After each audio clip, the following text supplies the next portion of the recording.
Hi, it's me, Tim Dodd, the Everyday Astronaut. Good evening. I hope you guys have all survived the holidays, and if you're in the Northern Hemisphere, you're surviving winter as it is now arriving. Well, tonight's an exciting mission. This is one that I didn't want to miss, and I'm glad I don't have to.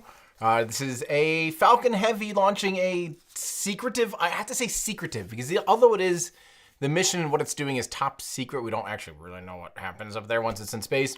The space plane is known. We know what it looks like, the X-37B, but we don't know a lot about it. So secretive is probably the best way to do this. Are you guys having is everything 5x5 okay? Is everything okay audio-wise?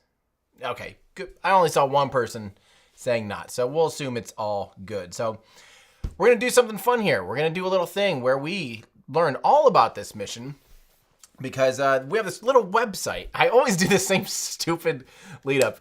There's a website, and every single live stream I say this. There's the same questions in chat. Are the boosters gonna land? Where's this launching? What's it launching? When? Why? How? Where? Blah, blah. All the same questions every single time. And every time there's a link in the description to the video and a little website you can go to called everydayastronaut.com. So for those of you privy to that, here you go, everydayastronaut.com. Oh, looks like I don't have the overlay on there. I'll keep the overlay up. Sorry about that, my bad. So this is a mission that's going to be taking off here in just a couple minutes called USSF 52. It's a Falcon Heavy mission. It does not get more exciting than this. So here we go. Liftoff time for this mission is, as you can see in the left-hand corner of your screen, in about 31 minutes and 45 seconds. So it's coming right up, which is at 1:07 UTC or 8:07 Eastern PM time. The mission name for this is USSF, yeah, I did it right, cool, 52, OTV-7, a launch of the Space Force's secretive X-37B spaceplane. The launch provider for this, the people launching this mission, is SpaceX. They're the UPS, the FedEx truck of this mission. They're the launch provider, right? The customer who's paying for this is the United States Space Force. Now, previously, this would have been an Air Force mission, but now we have a dedicated Space Force, space wing of our Department of Defense. And yeah, I see a great question come in, and I like the reference. We'll answer that. We'll get to all your guys' questions here in a second. So thank you for asking good questions, and our mods will put them in front of me, and we'll be sure and answer as many of these as we can. So the rocket tonight is the Falcon Heavy, which is, of course, you can see it behind me, right? Meow. Basically three cores of a Falcon 9 strapped together. People get this confused with the Starship and Starship Super Heavy. That's a totally different rocket, totally different system. The Falcon Heavy is in the Falcon 9 family. Some people accidentally will call it the Falcon 9 Heavy. I think that's still a fairly fair thing to say, but you should probably in that case call it the Falcon 27 Heavy, because it has 27 Merlin engines on its, making up the first stage basically, or what's lit at liftoff. So anyway, the rocket for this is the Falcon Heavy with boosters 1064-5. So this is their fifth flight, and 1065-5. So 5 flights out of the boosters. I love that. I love seeing the booster reuse. B1048-1. This is its only flight. We'll tell you more about that in a second. And their turnaround times are about 76 days since last flown. So yeah, not terribly fast, not terrible, but it's pretty cool that Falcon Heavy has been flying so much this year. The launch location, this is LC-39A in Kennedy Space Center in Florida. And of course, this is the only launch pad currently capable of launching Falcon Heavy. The payload mass for this, it's under 5,000 kilograms, but we don't know exactly how much. Where will the spacecraft be going? It's going into a Molniya type orbit, a highly elliptical, high inclination orbit based on marine time zones but the exact orbit itself is actually classified. Will they attempt to recover the first stage? Partially. This is confusing with Falcon Heavy since it has boosters and the center core. Since they're recovering both the side boosters will be covered, but the center core is going to be expended. Where will the first stage land? So the side boosters will land back at land at RTLS, as we call it, or return to launch site landings at landing zone 1 and 2. So kind of right there at the Cape Canaveral Space Force Station, which is a good chunk away. I don't remember exactly, like 8 or 10 kilometers away from where it took off from, and Kennedy Space Center. Technically 2 different places, Cape Canaveral Space Force Station and Kennedy Space Center. technically two different places, although they make up the same area. So right next to each other, neighbors. Will they be attempting to recover the fairings? Oh, and by the way, the center core, again, is splashing down. They are not attempting to recover the center core. Will they be attempting to recover the fairings? Yes, the fairing halves will be recovered from the water almost 1,500 kilometers or 900 miles downrange by the ship Doug. So these fairings are new on this particular mission, although that's unusual these days as well. The weather is currently, actually, I just saw 90% go, and I think I refreshed it, so I think our website already needs a little updating, but I believe it's 90% go as of the last tweet I saw, which is fantastic. This will be, I love this one, the fastest a plane has ever traveled. The space shuttle held that record for a bit of time. I think specifically on the Hubble mission was its fastest return velocity ever, because the Hubble was its highest mission it ever went.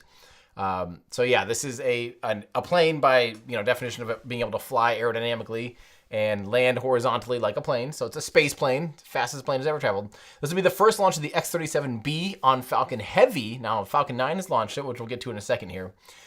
This is the fourth launch of the X-37B Vehicle 2. So this is the second of these X-37Bs.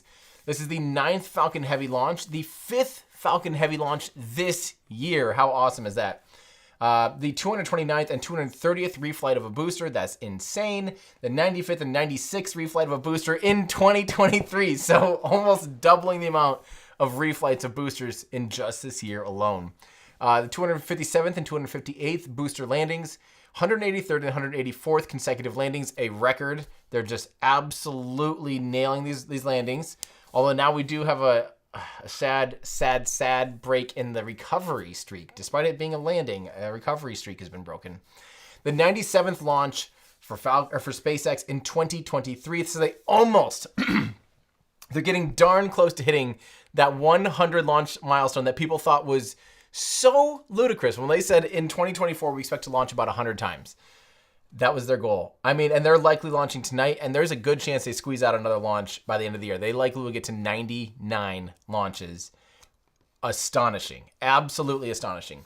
The 72nd SpaceX launch from LC-39A and the 218th orbital launch attempt of 2023. So that puts it into perspective. All other companies and countries and everything else will have made up 219. And of those 219, SpaceX is on their 97th. So SpaceX is making up almost half of all missions, period. And if you look into how much payload mass, because it's not just about launches, but small sat launches and stuff like that, little small sat launchers are, putting up less mass. It's not quite as big of a production as a large medium class launch vehicle. So when you add up the actual amount of mass to orbit, it's something like 80 or 90% of all mass to orbit was launched by SpaceX this year so far. Just ridiculous. So, all right, let's get in. So if you want to learn more about this, and we'll learn more about the X-37B, which we could go on and on and on about. It is cool though. I love this picture of the X-37B. It gives you a good sense of, how big this thing is. Although you can't quite see there's someone behind there, but you do get a sense of scale a little bit. It's not huge. It's like a baby space shuttle. I actually think it would fit inside the space shuttle's payload fairing, if I remember right, or the payload bays. But yeah, this is more about the Falcon 9 Falcon Heavy family, the Falcon family, and the Falcon Heavy specifically. Here's what we're going to see tonight. So they already into all this stuff. So we're coming up on second stage LOX loading in a minute here. But yeah, the one thing that we're not going to see is basically once the live stream will probably end only about 10 minutes after launch, because the rest of it's going to be secret. They're being secretive about it, considering it is a DoD top secret mission. So I want to say thank you to Trevor Sesnick for writing this article, and for Chuck for editing it, and just thank you to all of our amazing website crew who has made just had an awesome job with the website this year. It's been so fun to see it grow and see you guys continue to use the website. It's been awesome. So thank you for all those that use our website as a resource. I know I do. So, all right. Yeah, how are you guys? I hope you guys survived again the holiday season. It's winding down for as far as, family obligations, but I am ramping up. Oh my gosh, I've been like 12-hour days right now working on stuff for the Astro Awards live. I am stressed and very excited about that. So I hope to see some of you guys there in Austin. I've been working on, I'm learning how to program all these lights and everything, because I'm actually playing a concert. Like, I don't know if people understand this, that Scott Manley, DJ Scott Manley, OG DJ Scott Manley, as you may know him on YouTube, Scott Manley, is opening the pre-party show, which is going to be on Saturday, January 13th. With a DJ set. I'm playing Everyday Astronaut music live, so the intro that you heard and all the music you've ever heard on my channel, I'm playing live with a band in Austin on January 13th, and I'm programming all the lights and having a whole video show for it, and it's going to be epic and amazing. And also my friends in a band called Salt Fox are also playing. It's going to be super, super, super fun. So if you guys do happen to be available, January 13th and 14th in Austin, you're not going to want to be there. We're going to have more confirmations here coming out after January 1st. We've got a handful that we're waiting to announce and release who's going to be coming to represent these companies. If you want to come, the easiest way is to go to everydayastronaut.com/shop, and you can shop around, and you can, you can get yourself a ticket here. This links to the Eventbrite page. Like I said, Scott Mann is going to be there. I'm going to be there. Some other people are going to be there, including like Joe Scott from Answers with Joe is going to be there hanging out. So you might run into him. You might run into people like Brian from Real Engineering and some other people that are going to be there. There's going to be a lot of fun guests. So everydayastronaut.com/shop. I hope to see you guys at the live Astro Awards. And just to remind you, the whole point of the Astro Awards is we're actually getting these people in charge of the coolest missions of 2023 up on stage. We're handing them an award, and we're going to recognize the cool things that they did for all of us, for everyone, all humans. This is a celebration of human achievement, and we're trying to make it so it's not such a huge competition, but just a recognition. For those of you that know, I mean, we've done this on the channel for 6 or 7 years now, but just not an official award show. We're doing like the Grammys or the Emmys, but for spaceflight. And it's legitimate. We're doing it at the Paramount Theater in Austin, Texas. I mean, we're having some really big names coming out, and you can come be part of history and cheer for the people that hopefully inspire you as much as they inspire me. So super, super, super cool. All right. Well, let's get to some of your questions, because we got the stream's going to start in about 8 minutes or so.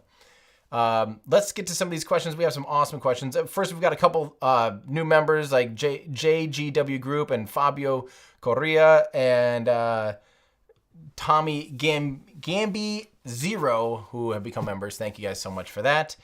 This is a great question here from Ryab. And again, of course, guys, if you have a good question, we'll throw it in the queue. You don't have to do any chats or anything. They're always appreciated, or any tips or anything. They're always appreciated, but we'll just get to the good questions. So last time the OTV went on a Falcon, it was a return to launch site landing for Falcon 9, meaning like the Falcon 9 on its own. Oh, we didn't even talk about, oh man. Well, we'll get to that in a second. Falcon. Okay. Last time they launched this X-37B was on a Falcon 9, and it was a return to launch site landing. So it was the most basic, easiest to launch Falcon 9. And then the question goes on to say, let me see if I can clear this out and put it up again. But now they need an entire Falcon Heavy. Are they yeeting it to Oumuamua or something that intergalactic asteroid, or what did they call that? It wasn't intergalactic, but it was from deep space.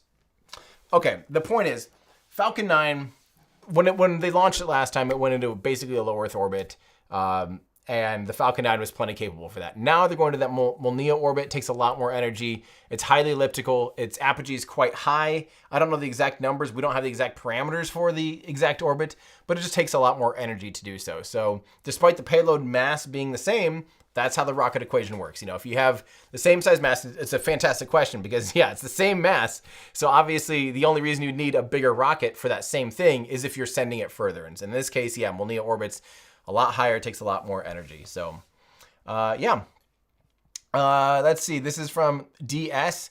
Can Slick 40 support Falcon Heavy? If not, why? They just haven't made the upgrades to it. I think technically there's no reason that it can't. I think its Flame Trench would be capable of that amount of displacement, we'll say. And there were talks about it for a long time, but I don't know. Now they're doing, crew upgrades there.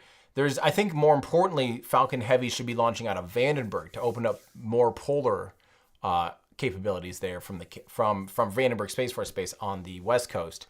But I don't think I haven't heard any talks lately, unless someone knows, someone can talk in Discord or something, like if Trevor or anyone's listening. I don't remember if there's anything latest now about them launching from Slick 40, but yeah, that's Vandenberg, I think, will be the next one to see Falcon Heavy, which will be really fun.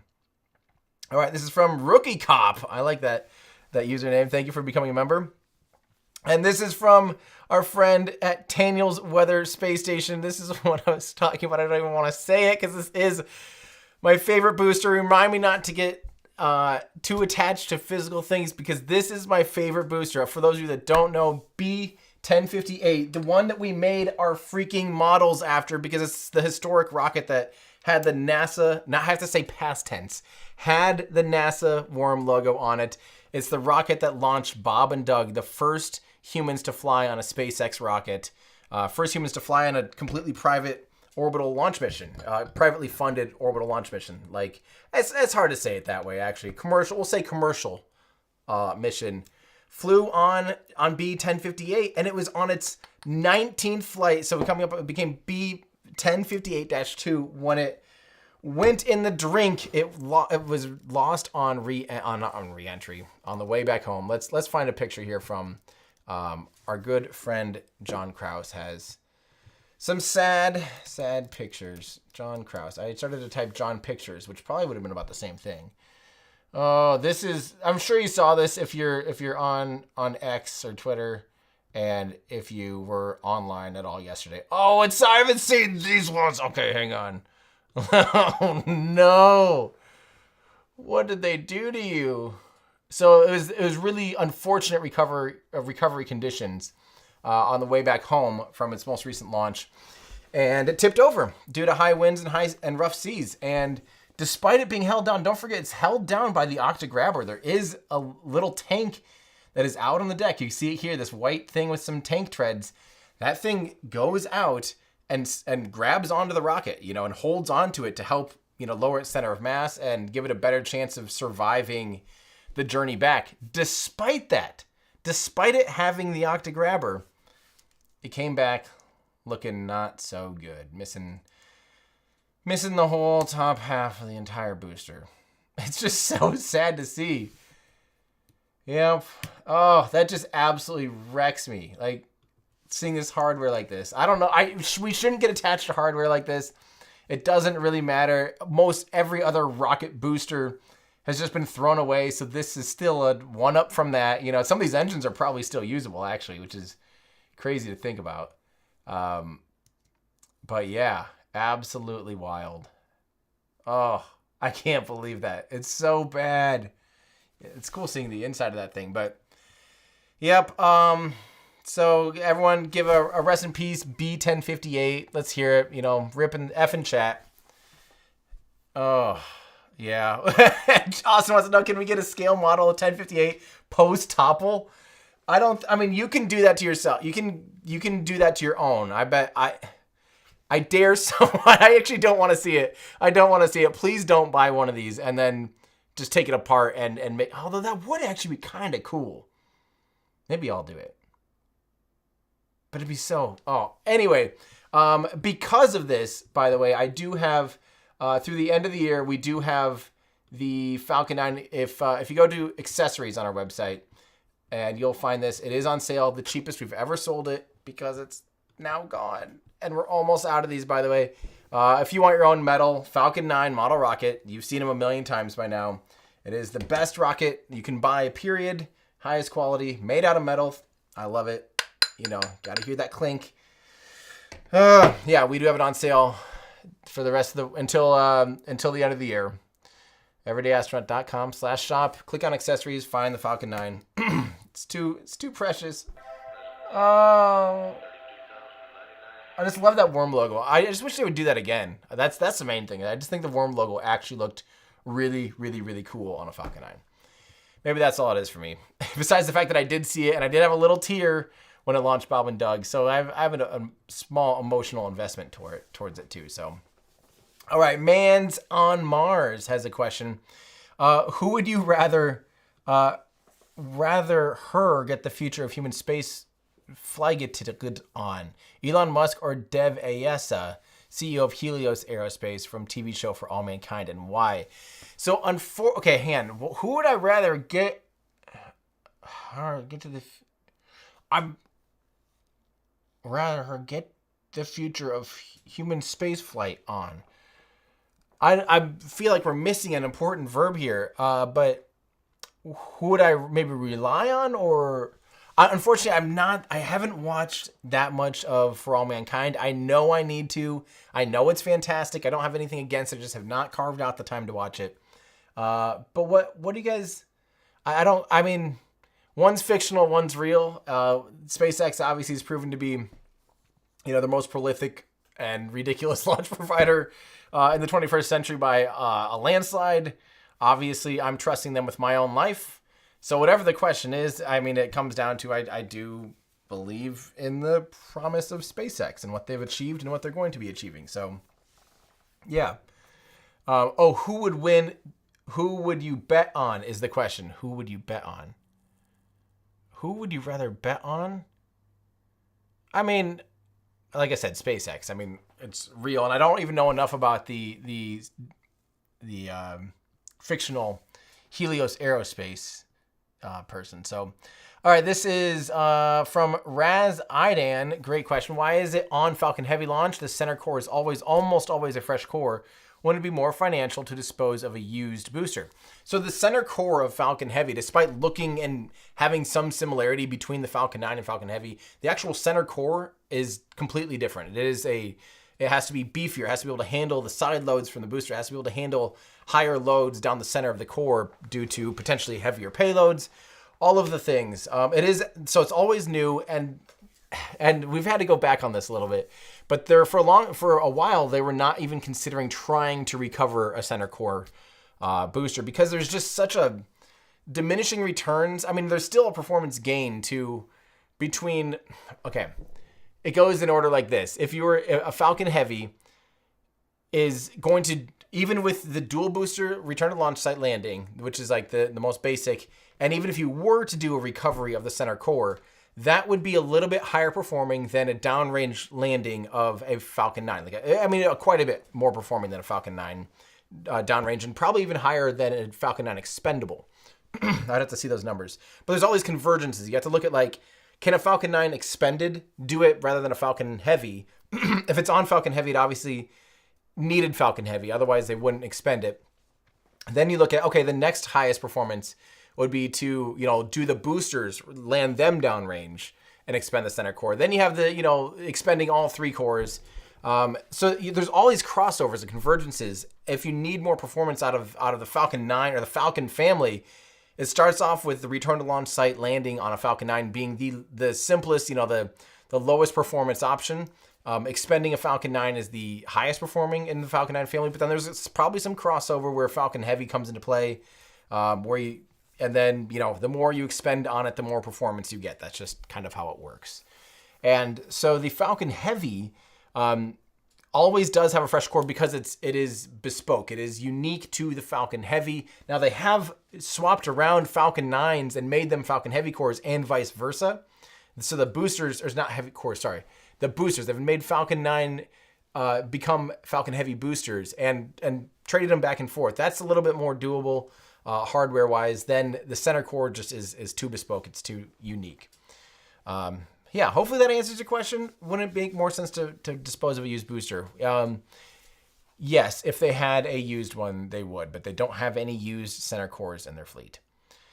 From Emperor Woof Woof. Awesome. Great to hear from you. Celebrating 35 months of membership. Pour out some locks for B1058. I would love to do that, but knowing me, it'd be some kind of biohazard thing, and I would burn myself, and it would just hurt, and I would burn my house down from having oxidizer everywhere and finding some source of ignition, and it'd be bad. So don't pour some locks out.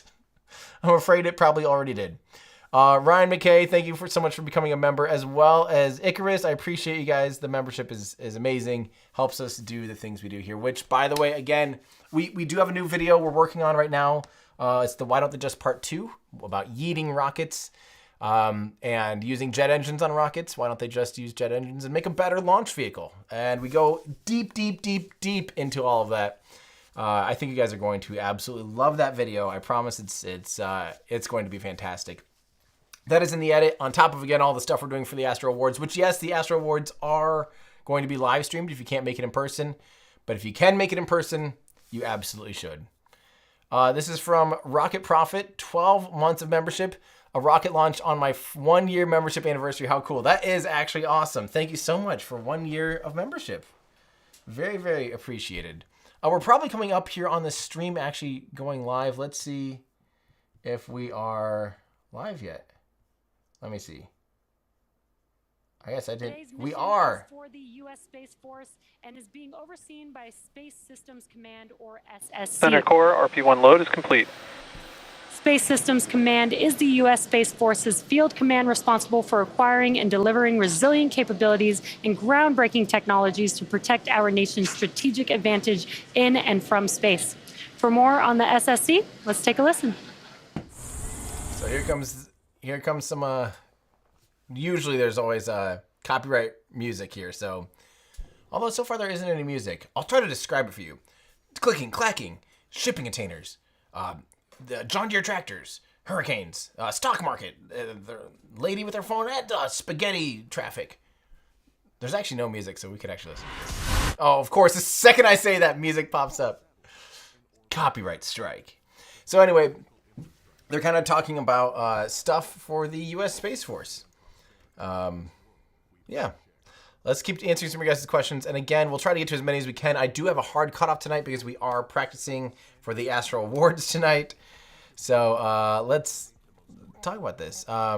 This is from Juan. Have they said when it's coming back? I don't want to miss that sonic boom. Caught me by surprise last time it landed. Yeah, so Juan, it'll be about 8 minutes after. Actually, we do have that exactly here on our website, everydayastronaut.com, upcoming launches. Click on that. You'll see the timeline in front of you. If I look it up myself, we could probably figure it out here. But it's about eight minutes or so. I might be a little bit off there, but that's about what it usually is. This is from Carl, 43 months of membership. Luckily, no boosters will risk tipping over on a barge for this launch. That is true. Yeah. Oh, this is from, so sorry, Juan. Have they said when it's coming back? Oh, maybe you're talking about the X-37. Thank you for pointing that out, James. I think you're right. So this question that Juan asked, where they said when they're coming back, I don't want to miss that sonic boom. We don't have any information on when the X-37B, how long this mission duration is. We kind of will just know when it comes back. But the Falcon Heavy boosters, you'll hear about 8 minutes after. The X-37B, we don't know enough about it to know when. So, and thank you, Zach. Zach from CSI Starbase, also giving me a little tip, meaning when the X-37B is returning. I appreciate that. I was too dense to even think about that. The fact that the payload's returning too. Pretty cool. All right, let's keep going here. The X-37 will be for a long time around, or is that info? So the last time it flew, I think it was the last time, is almost exactly 2.5 years in space. That's insane. This little space plane was up for 2.5 years and then came back safely. Pretty impressive vehicle. I would love to know more about what it's doing up there because, obviously it has some pretty incredible technology to be able to be on orbit for that long and not have, things like outgassing or the heat shield do something crazy or whatever. I mean, 2.5 years is a pretty fantastic demonstration considering the environment of space. So very, very cool. Let's see here. Thank you, Alan, for becoming a member. A lot of new members. Thank you guys so much. I greatly appreciate it. You guys will be seeing as soon as we have the cut of the new video, we will have that up for members to give it a watch through, and you'll give feedback. Let us know if we made any errors. That's one of the perks for sure of being a member. So thank you so much for being a member, and same to Frosto. All right, let's tune in. T-minus 4 minutes and 45 seconds. All systems are currently a go for an on-time liftoff. Next up, the trusted structure next to the vehicle, which is known as the strong back, will begin to retract away from the vehicle, and that is in preparation for liftoff. Strong back retract has started. Sweet. And there's that call out. Now, you could see on your screen just below the fairing around the second stage are some clamp arms, and they're starting to slowly open up. Once they are fully open, then the TE can begin to recline away from the vehicle. And the vehicle is nearly fully loaded with propellants and will complete at T-minus 2 minutes. And there you can see on your screen those clamp arms are opening up there. The range is green and ready to support. Weather is 90% go for T0. So NY LOX load is complete. Very great news with the weather. If for some reason we do not launch today, we do have a backup opportunity tomorrow around the same time. And there you can see on your screen, the clamp arms are now fully open. So that TE to the right of the vehicle that you see there, to the right of the fairing, is beginning to slowly move away from the vehicle. Additionally, PY LOX load is complete. Additionally, it is worth noting that at the request of our customer, we will, again, not be showing views of the payload. So we will be ending the webcast just after Falcon Heavy's side boosters make their way back to land on landing zone 1 and landing zone 2 around the T+8 minute mark into flight. Yep. We won't even see the payload fairing deploy, so we'll just be watching the boosters land tonight. Center core LOX load is complete. Look at all that beautiful... And we just heard that call out. Spacecraft is on internal power. Just heard that call out that the center core liquid oxygen loading is complete. That concludes all first stage vehicle propellant loading. We are still loading liquid oxygen on the second stage, and that should conclude at the T-minus 2 minute mark, which will also conclude all propellant loading for Falcon Heavy.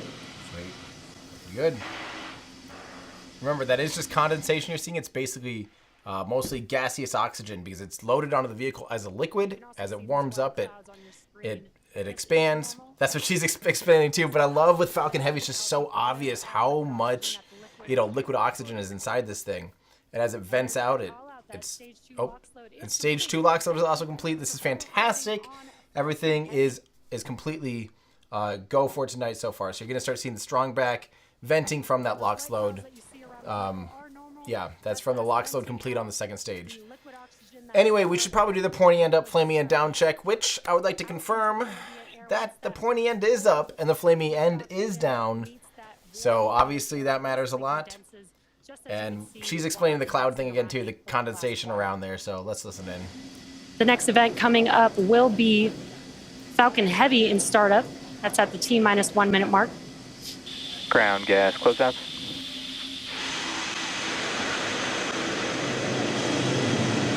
And now that we have finished propellant loading, we are also clearing out the liquid oxygen line on that transporter erector, and that's why you see a little bit more of those white clouds there on your screen. Again, at the T-minus 1 minute mark, Falcon Heavy will be in startup. This is an autonomous vehicle, so the internal flight computers will take over the launch countdown. Falcon Heavy is in startup. Great news, there's that call out. That Falcon Heavy is in startup. Now just waiting for the final call from the launch director. Here we go. This is the mission director. Go for launch. And great news with that call out. All systems are go for launch of Falcon Heavy with USSF 52. I'll remain quiet for the first little bit here of launch. T-minus 30 seconds. Get back to answering questions for a little bit and until I have to leave. So stick around. I'll answer some questions after this. Hoping all goes well. Good luck, SpaceX. Good luck, Space Force. Let's see it. 15 seconds. I love this rocket so much. T-minus 10, 9, 8, 7, 6, 5, 4, 3, 2, 1. Engines full power. And liftoff of Falcon Heavy. Go USSF 52. Exit downrange. M1D chamber pressure is nominal.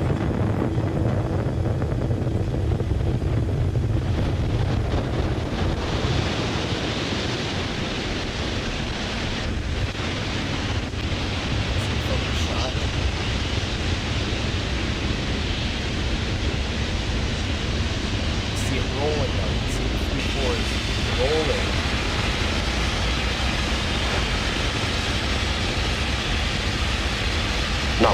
power and telemetry. At T plus 50 seconds into Falcon Heavy's flight, under the power of 5 million pounds of thrust, Falcon Heavy is carrying OTV-7 out to space. Now we are coming up on max Q here in a few seconds. Max Q. Sweet. And great call out there. We have passed through max Q. That is the point of peak mechanical stress on the vehicle, and we've now passed through that. So we do have a few events coming up here. That will be booster engine cutoff, or BECO, separation of the side boosters, followed by side booster boost back burn startup, and then the center core main engine cutoff, or MECO.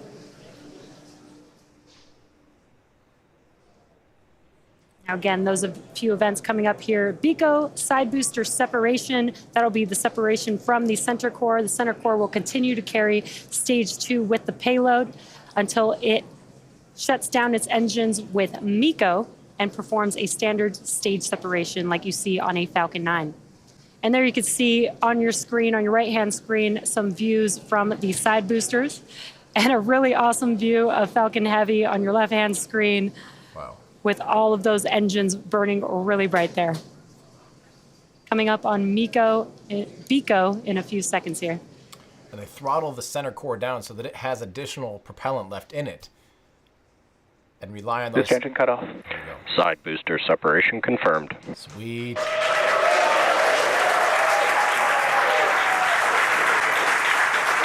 And they make that look easy. And back to. Booster boost back startup. That's a sick shot. And great news, we were able to also see that live on your screen. BECO, the side boosters have separated from the center core, and we have the startup of the boost back burn on both of those side boosters, looking really awesome there on your screen. There's going to be some great images. Now the side boosters are returning to Florida under the power of 3 engines. Coming up are a few events in rapid succession. That will be the conclusion of the side boosters boost back burn, MECO, stage separation of the center core and the second stage, as well as SES-1, or the NVAC engine igniting on the second stage. SES-1 stands for second stage engine startup. And as I mentioned previously, per the request of our customer, we will not be showing second stage views after SES-1. Additionally, our center core, or stage 1, is expendable today, so we will not be attempting to recover it. But we will be following the side boosters back to land, so you can continue to stay tuned for that. Now we're coming up on the conclusion of the side boosters burn. Booster boost back shutdown. Stage separation confirmed. And back ignition and full path.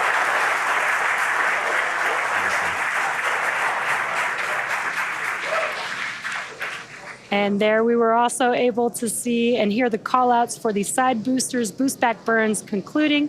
We had MECO, or main engine cutoff of the center core, as well as stage separation, and also heard confirmation that the NVAC engine has ignited. Now, as we mentioned before, Fairing separation confirmed. and great call out there, also a confirmation that the fairing has separated from the second stage.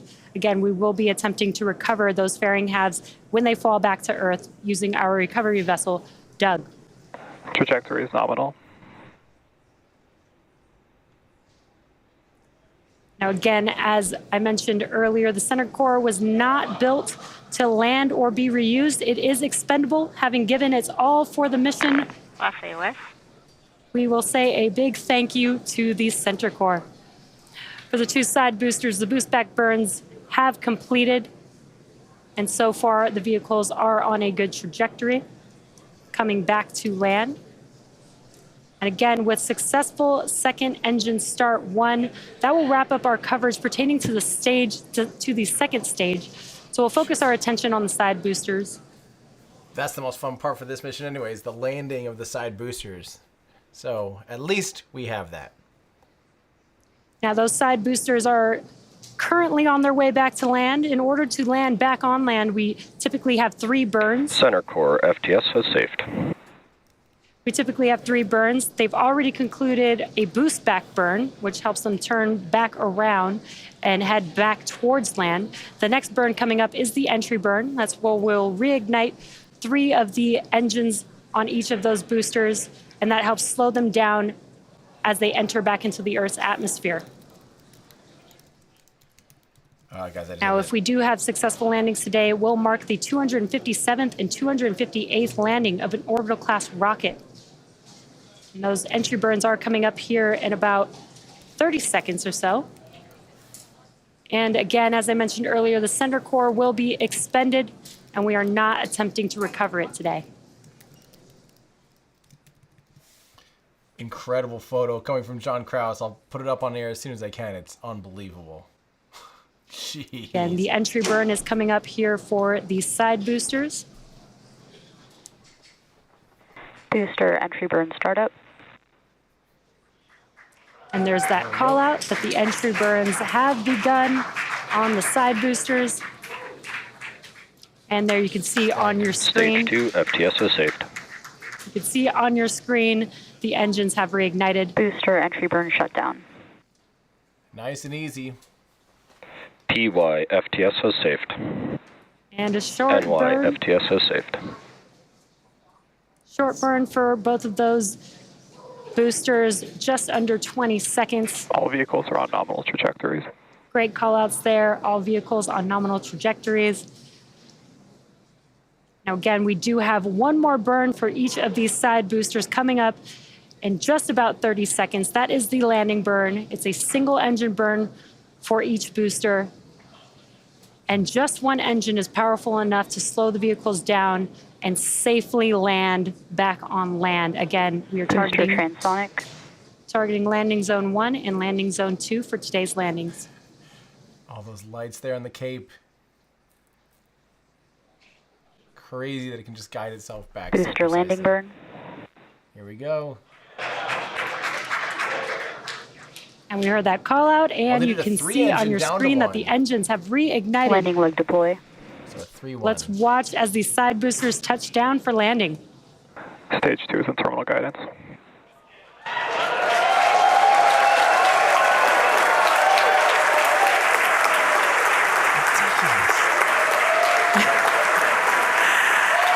And there you can see on your screen and hear the crowd here, very excited. We have successfully landed both Falcon Heavy side boosters on landing zone 1 and landing zone 2.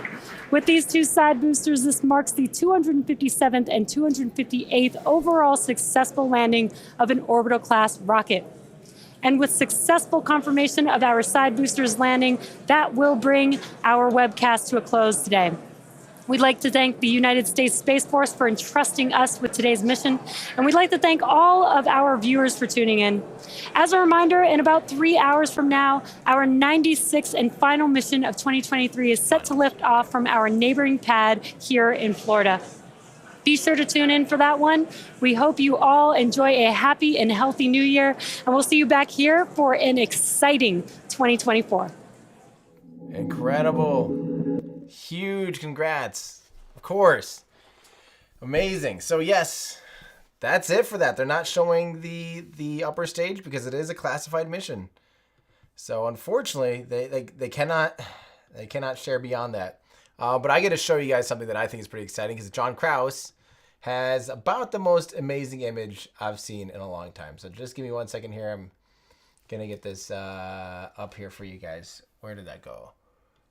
Okay, check this photo out. The wizard is at it again. The master, John Krause, transiting the moon. Look at that image. You can see the shock waves of sound coming off of the engines and off of the exhaust, distorting the image of the moon. Look at that. So notice, compare the top of the moon compared to the bottom. If you guys don't follow John Krause on Twitter or X or Instagram or wherever you are, whatever you're doing, he's just incredible. That's insane, John. I love that you can even see the lighting from the engines on the fairing where it protrudes up there near the top of the nose, like where the fairing meets the second stage. Also, I have a question. Did you guys hear them say, Jesse said 96th mission. Our pre-launch preview said 97th for this one, which would make that one 98. Trevor, are you wrong? I thought she said our final 96 and final. Maybe I misheard 98. Oh, SpaceX didn't count Starship as launches. So 96th operational launch. Thank you. 98 launches for this year. I would agree that those count in my book as launches. You fueled up a rocket, an orbital class rocket, you know, with orbital capabilities. You fueled it up and you launched it. I would consider that 98 launches. Cool. Agreed, Trevor. Trevor says, the author of that article says, I count them as launches, not as missions. And I would absolutely agree with that. Cool. Awesome. We have a handful of questions to get through here, guys. And then I'm going to get out of here at a decent time so I can do some band practice. So, again, thank you guys so much for tuning in with me and watching along with me. That was a treat. I love Falcon Heavy missions, of course. And again, if you guys want to get your own rest in peace B1058 Falcon 9, we have these on sale through the end of the year. everydayastronaut.com/shop. And yeah, get yourself your own model Falcon 9 rocket. It's under accessories right now. And then right here on sale, cheapest it's ever been. Trying to close a few out of them here before the end of the year. But of course, don't forget, again, got to say this one more time before we wrap, or before we get back to questions. If you're in the United States, if you're in Texas, and especially if you're in Austin, January 13th, 14th, come to our first ever Astro Awards live in-person show. We're going to be giving out physical trophies to the coolest missions of 2023. We've done some voting on X. If you guys have seen that link in Discord, we posted that as well. Make sure you get your votes in for what you thought were the most important, inspiring, and innovative launches of the year. We're giving out some special trophies this year. To those, we're going to do a little panel with the top winners where we talk for a handful, 20 or 30 minutes about kind of the future of spaceflight, what's changed for them in the last years, and everyone's going to be giving acceptance speeches. You can be there in person, and you can literally meet some of these people live. I'll be doing meet and greet opportunities myself. Scott Manley's going to do some meet and greet opportunities. And again, Scott Manley's DJing for our pre-launch party. I'm playing Everyday Astronaut music live. I'd say for the first time. I'm actually playing New Year's Eve here in Iowa. So if you happen to be in Iowa, come to the Octopus in Cedar Falls, Iowa on New Year's Eve. But otherwise, it'll basically be the first time I'll be playing live Everyday Astronaut music with a band. So yeah, hope you guys can make it. everydayastronaut.com/shop. You can get your tickets right here. It's going to be incredible. And for those of you that can't make it, tune in on January 14th. It's a matinee for the actual award ceremony. It's going to be incredible, and it's going to be so fun to get these amazing people all in the same room together to celebrate what an amazing year it's been in spaceflight. So, spaceflight and space science, Earthrise 90 needs a 1-to-1 scale Starship in your parking lot. And here SpaceX throws them out. I would take it off their hands. They do. They do throw a lot of Starships away. So, yeah. All right. Thank you, guys. Again, let's get to a few more questions, and then I'm going to get out of here. So, this one comes from Michael Maxey with 17 months of membership. It is rumored that SpaceX is taking the ULA VAB at Vandenberg for Falcon 9, Falcon Heavy use, so USSF will have their own fleet of Falcon rockets. That is not true. There's a lot of things kind of wrong there. SpaceX is not, if I recall, they're not, Trevor, remind me, what's the latest? They are taking over Slick 6E, right? But not, or are they taking over the Atlas pad? Oh, yeah. Okay, yeah. Slick 6E, SpaceX is taking over. They will be launching Falcon Heavy from there. But it's not so that the USS will have their own fleet of Falcon rockets, I don't think. I mean, that'd be kind of cool. But what's happened to the Atlas pad? What happened to that? I feel like the Atlas pad, we don't know if Falcon Heavy's been confirmed from there. But it would support, it'd be great. You know, it obviously has supported Delta IV Heavy from there. So it seems like it'd be a natural fit for a vehicle like Falcon Heavy. But Trevor says it's not been confirmed. That is, so I think, Michael, yeah, to your point, it's kind of some rumors. but we will have to see. Okay, let's see here. From Kai, good to hear from you, Kai. How have you been? I'm fantastic. Ready for this mission. I'm definitely ready. Playing KSP-1, flying an X-37B that I helped you build 3 years back. I love it.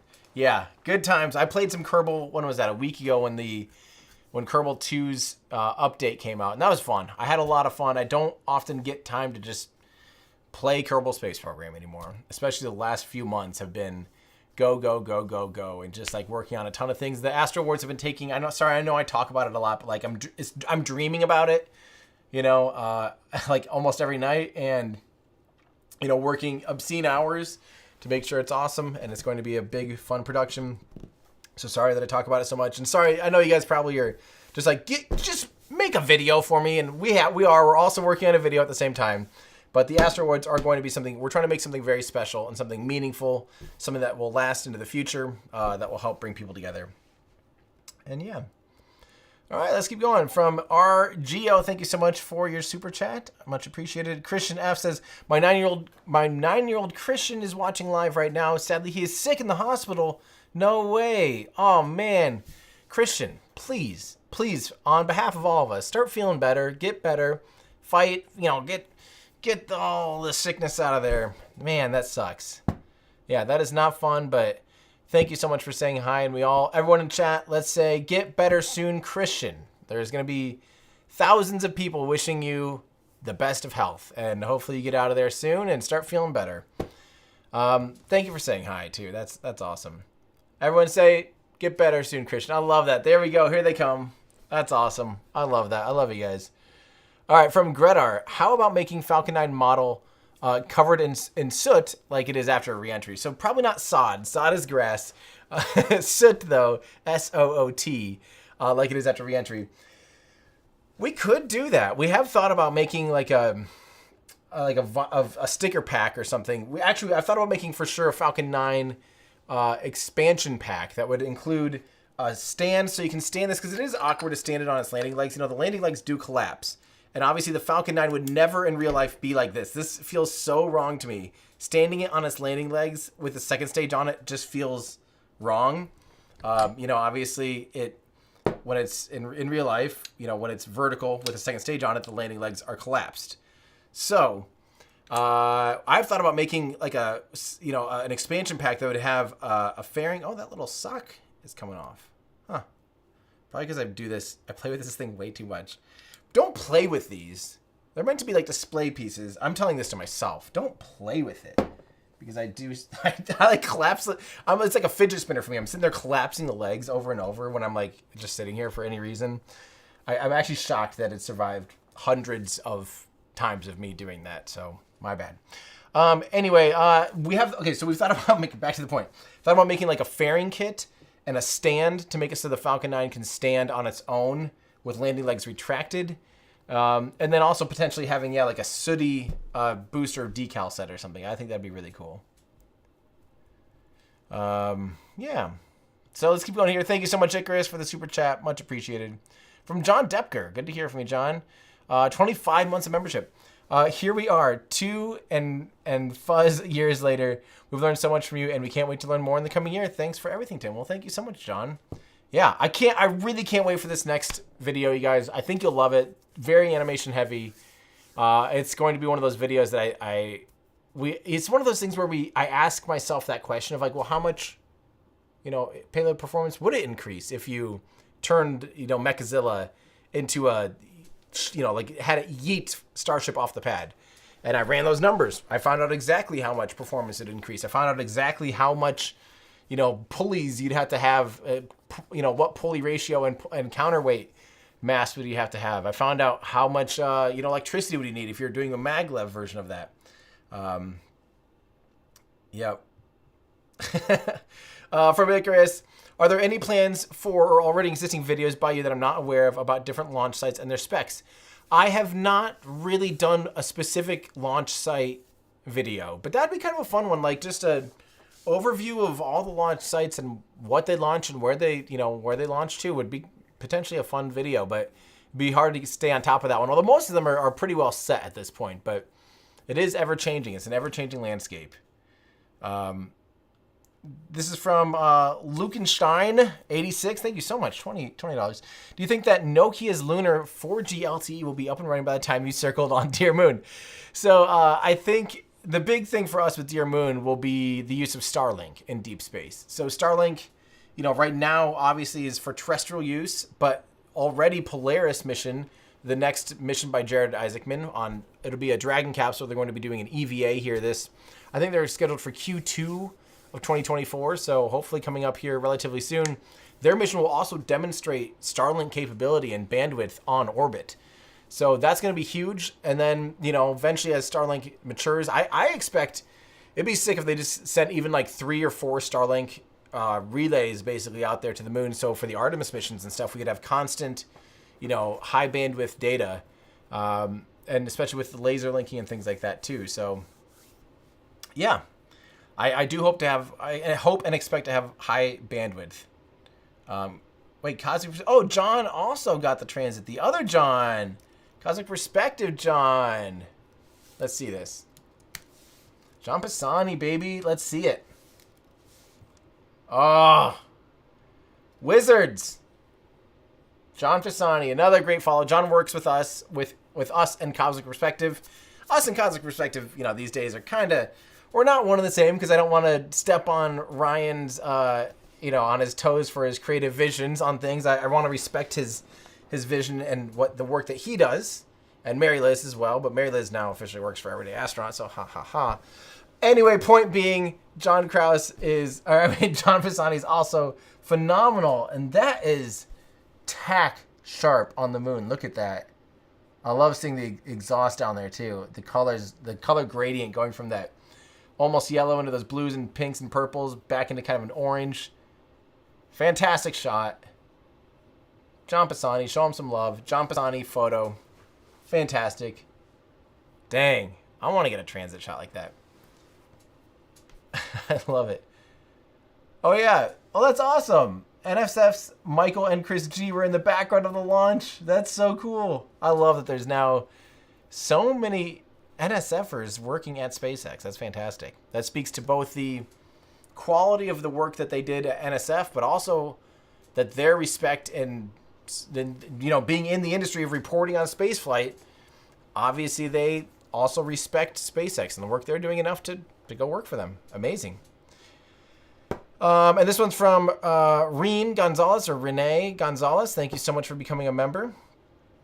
We have one more picture. Hold on, we gotta see this. Were there any of the nebula? Whoa, this one's sick. Okay, from Sean Cannon at Planus Demos.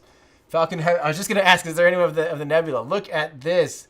You can see the star trails. You can see the stars in the sky have movement to them because there's a long enough shutter exposure to capture the boost back burn like this. That is fantastic. That's really disorienting. I'm trying to get my head around that. So stage separation is right here at the brightest spot is stage separation, and flip, boost back burn, and then the boost back burn ending at the top right here. That is an incredible image. Wow. Yeah, that's fun. That's good to look at. I love it. Send some love to Sean. Fantastic work. And as a matter of fact, follow my lead, everyone. Follow Sean. I am now following Sean. That is a shot worth following. Fantastic. All right, this is from Ryan Harris saying, "Hey Tim, a touch late, but congrats on Dear Moon. Could you please give my fiance the briefest history of SpaceX? Keep doing what you're doing." Oh, a brief history of SpaceX. I would love nothing more. Well, thank you first off to Ryan and to your fiance. A quick little explanation. SpaceX was founded originally by Elon Musk wanting to. His original vision was he wanted to send something to Mars. He was sad that there wasn't anything on the table in the early 2000s for NASA sending something off to Mars at all, especially not like any plans for humans or anything. There wasn't any let's go, get humans off to Mars. And he thought it was important. So he first wanted to buy a rocket from Russia. They kind of laughed him out of the room more or less and said, no. On the way home, kind of butthurt from that experience, he decided, how much can a rocket really cost? What's a banana cost, Michael? $10? And he ended up starting SpaceX. And what they decided to do is try and, make a cheap private launch vehicle called the Falcon 1, which is a single Merlin engine. So you can imagine this rocket, the Falcon 9 that they're currently most prolifically launching, has 9 Merlin engines. So the Falcon 1 was much smaller. It only had a single engine, was only about 18 or 20 meters tall, if I remember, about 20, as opposed to the Falcon 9 being 70 meters tall, so much, much taller. It was also, I think, 1.8 meters wide or so, and this is 3.7. So it was a much smaller launch vehicle. They launched it 5 times. 3 of the first 3 were failure. Then the next 2 were successful. And on the 4th one, when they succeeded, that kind of kickstarted. That went from like, this is impossible, no private company can self-fund and make their own orbital launch vehicle, into, oh crap, and all of a sudden, boom, they're winning NASA contracts to be able to launch stuff to the International Space Station. They're winning contracts from all these private companies and other companies wanting SpaceX to launch their payloads to space. And that's what SpaceX does, is they launch customers' payloads to space. So the Falcon 9 was born, I believe its first launch was 2011 or 10. Falcon 1 was 2008. And then it kind of went from like, a handful of launches a year, like 1 or 2, to 5, 6, 8. Now we're at 100 launches this year almost of Falcon 9 in 1 year. So it's ramping up like crazy. They also now launch humans for NASA and for private customers. So with NASA, it's the Commercial Crew Program. They launch astronauts to the International Space Station, something that previously the United States Space Shuttle did. And then once the Space Shuttle program ended, the only people that could get people to the International Space Station was the Russians on the Soyuz rocket. So NASA was really excited to be able to buy the services from SpaceX to be able to launch humans on the Falcon 9 with the Crew Dragon capsule. That's another thing that SpaceX, another service they have. They also developed a landing rocket. So instead of throwing this entire thing away, this is 45 meters, about 150 feet tall.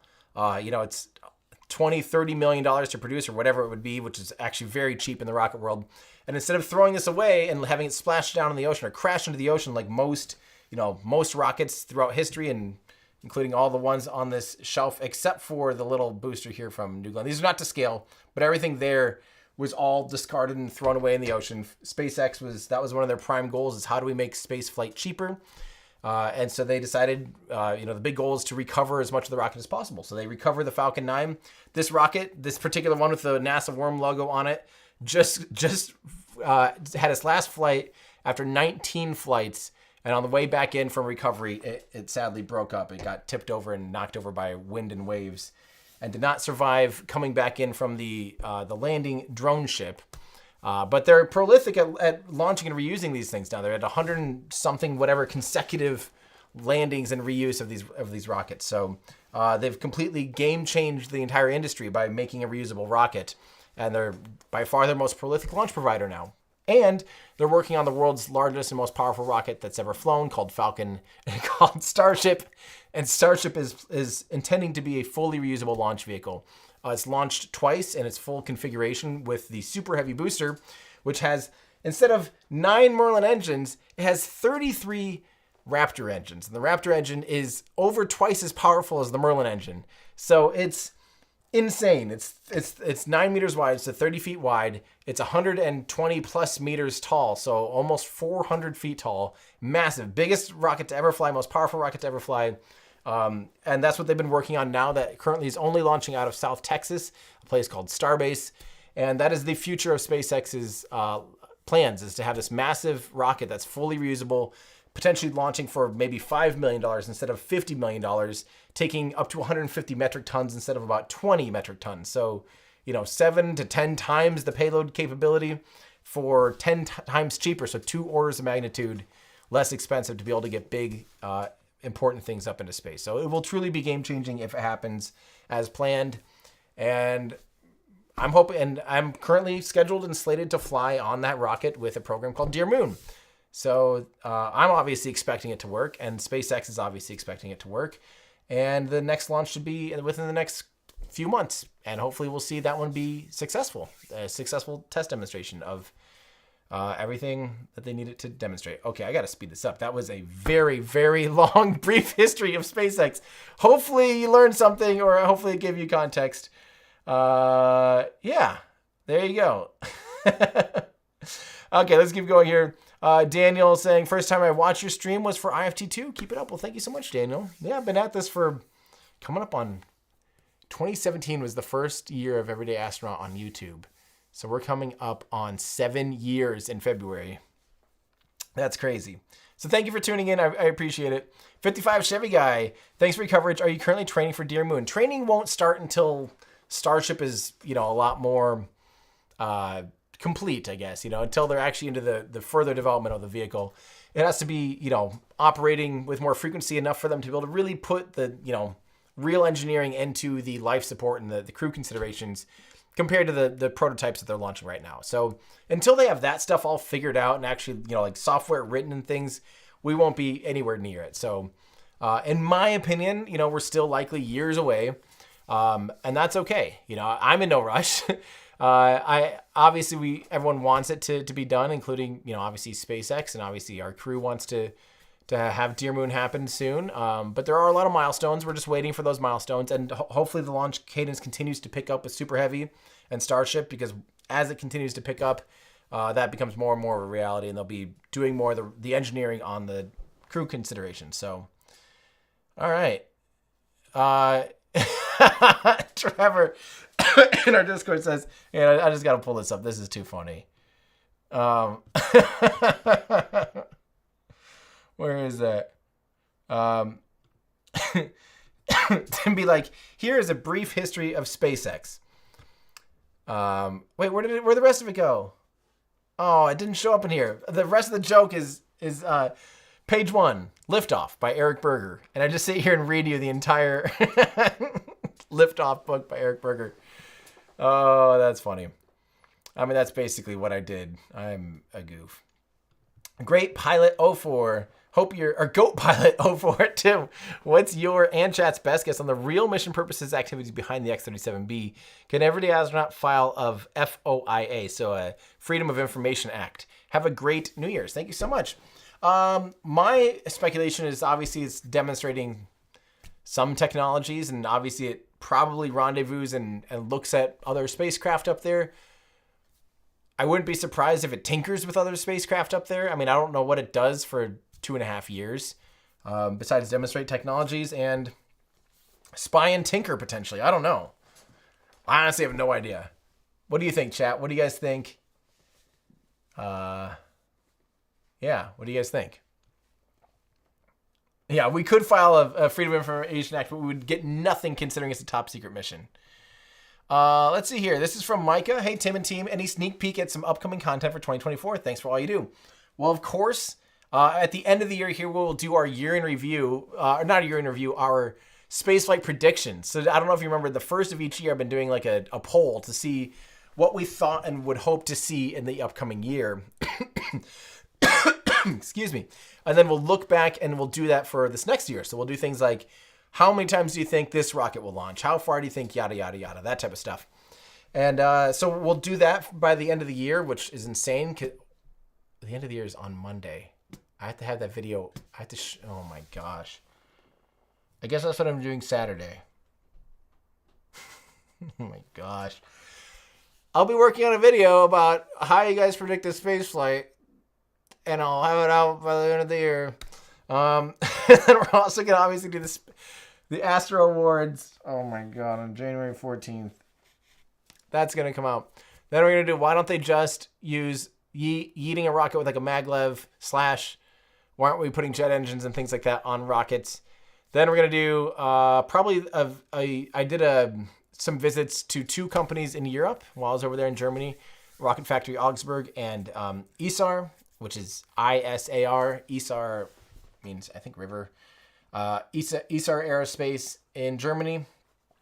And we're gonna go through those tours and kind of talk about how Europe can compete in the free market, compete against all these commercial launch providers.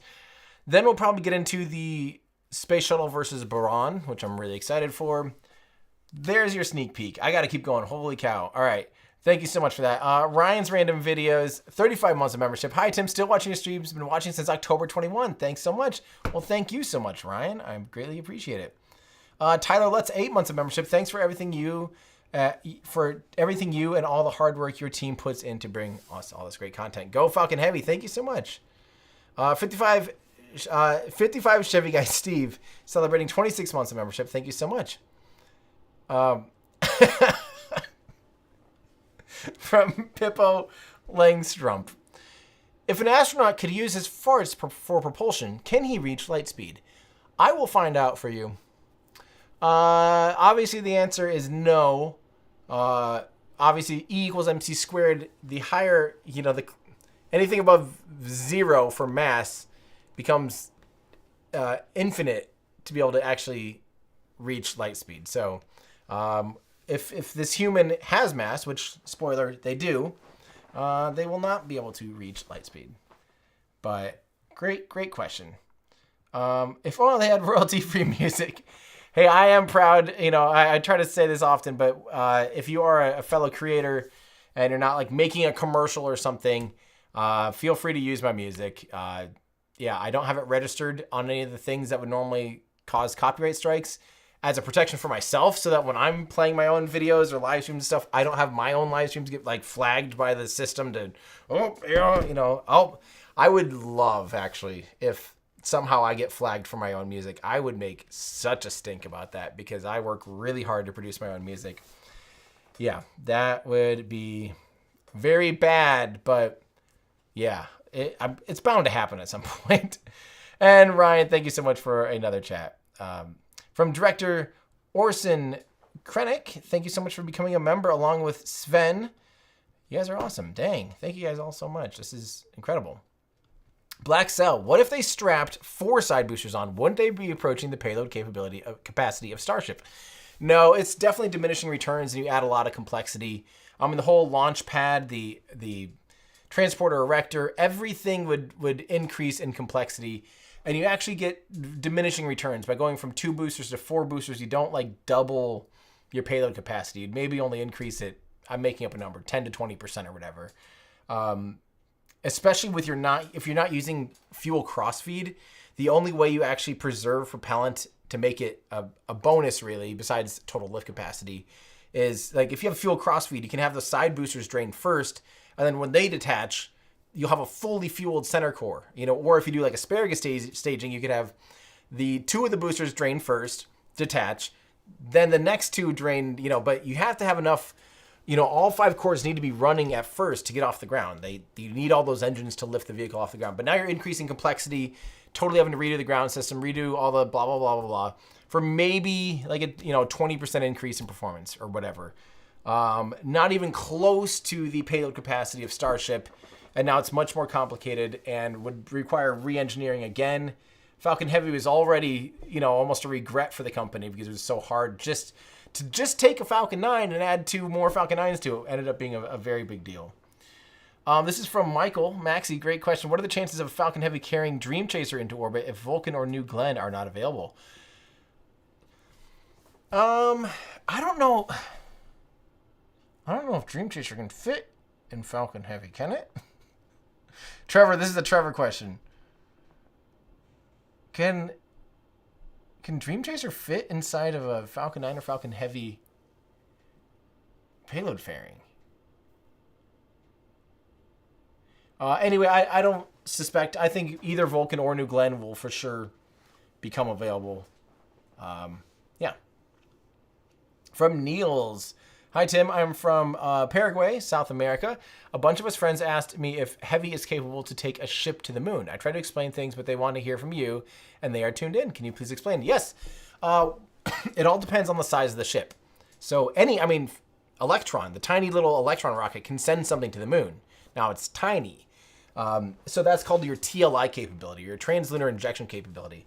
For instance, it could, in theory, it could absolutely send a Dragon capsule to the moon. Now, can that Dragon capsule land on the moon? No, it doesn't. You don't have landing engines. Yeah, you have the Super Dracos, but those are stupid powerful. You wouldn't have enough propellant and Delta V in the Dragon capsule once it's in orbit of the moon. If this is orbiting the moon, you won't have enough propellant to deorbit and then land on the moon, then get back off the moon and get back home. You don't have that kind of capability. But if you built like a small, tiny, tiny little micro lander, like think about like Kerbal Space Program, like a seat for an astronaut or something. You could, you could dream up some pipe dream thing, or Falcon Heavy, even where Falcon 9 might be capable of that. Dream Chaser is 30 feet, 9 meters long, but how about wide?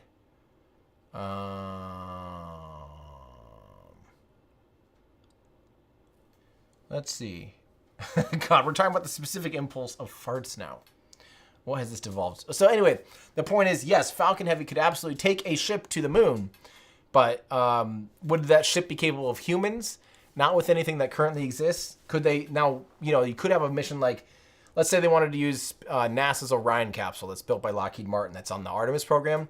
There's talks about if they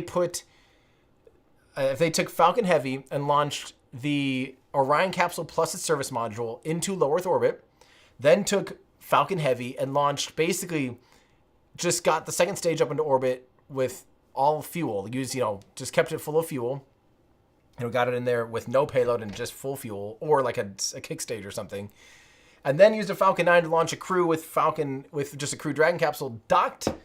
This is ridiculous. Docked to Orion, transferred the astronauts in there, then went to the moon. You could, in theory, do it with 2 Falcon Heavies and a Falcon 9. Spans 7 meters, so it would not. 7 meters is beyond the fairing size of Falcon 9, so I don't think Dream Chaser. But then again, its wings do fold. I don't know what.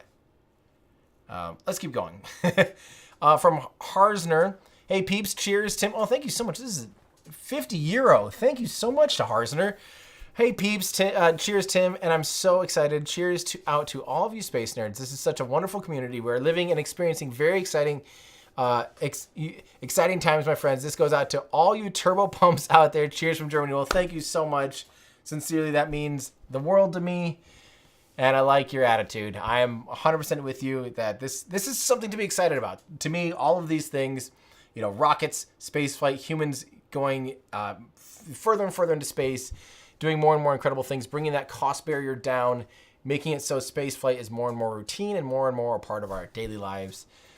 It is so it's hopeful and it's refreshing. It's something to look forward to, and I love it. I love the challenges. I love how hard aerospace engineering is, and then when you see people attempting to do these huge things, it's just so fun. So thank you so much. Everyone say thank you to Harsner. I appreciate that. Ben Shippers with a pair character stretching his arm forward, raising his thumb up. Thank you so much for the thumbs up emote. Much appreciated. Foster's Doug says, hey, you just became a member. Greatly appreciate the membership, along with Niels becoming a member. Okay, so this is from Goat Pilot. Thank you again from Goat Pilot. Good to hear from you again already. Sent us a podcast. Thanks from Huntsville. So I have talked about doing a podcast. Right now, that will absolutely have to wait until after the Astro Awards. I am at beyond peak capacity of what I can physically do in an amount of time with Astro Awards already. So yeah, not going to be doing a podcast until after that, but I do want to start up a podcast. That is in my goal, my list of things to do for 2024, a simple, fun podcast. Yeah. All right. Thank you so much. And we got 2 more. This is from Y4IT, celebrating 41 months of membership. Been here a long time, and it seems like yesterday. Thank you so much. And also to Wild Lee Coyote, just bought a Falcon 9 model. Thank you for all you do to bring spaceflight down to everyday people. Thank you so much, Wild Lee. Enjoy your Falcon 9 model rocket. I know that a lot of people in Europe do complain about the cost of it. Don't forget, the thing is almost 2 kilograms. The shipping weight's almost 2 kilograms. These are heavy. They would be a formidable self-defense weapon if you had an intruder in your house. I would pick that up first things first because it is heavy. And also, but the thing is to remember, yes, it's over 100 euros for most places in Europe, but our system, the price you see is taking care of all VATs or customs and taxes, and it will be door-to-door shipping and tracking. So you won't have anything stuck in customs. You won't have any surprises of what the heck, now I have to spend 60 euro on customs, So I know it is expensive, trust me, but most of the time the shipping aspect actually isn't that horrible, and we actually discount the shipping, believe it or not, compared to the true cost. That's just simply what it costs to get through customs and all that stuff, unfortunately, with something this expensive. So, yeah.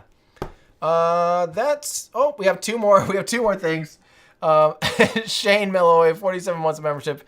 Band practice. Are you going to play live music? Yes. So again, in case you missed it, thank you so much for the super chat. But in case you missed it, the Astro Awards live. Let me just go to the event page so you can actually see it. If you click buy now, it'll take you to the actual event page. On Saturday, January 13th, the day before the Astro Awards, so the pre-show party is going to be Scott Manley DJing in person, live in front of all of you lovely people. This will not be live streamed, by the way. This part is only going to be, for the people there in the audience.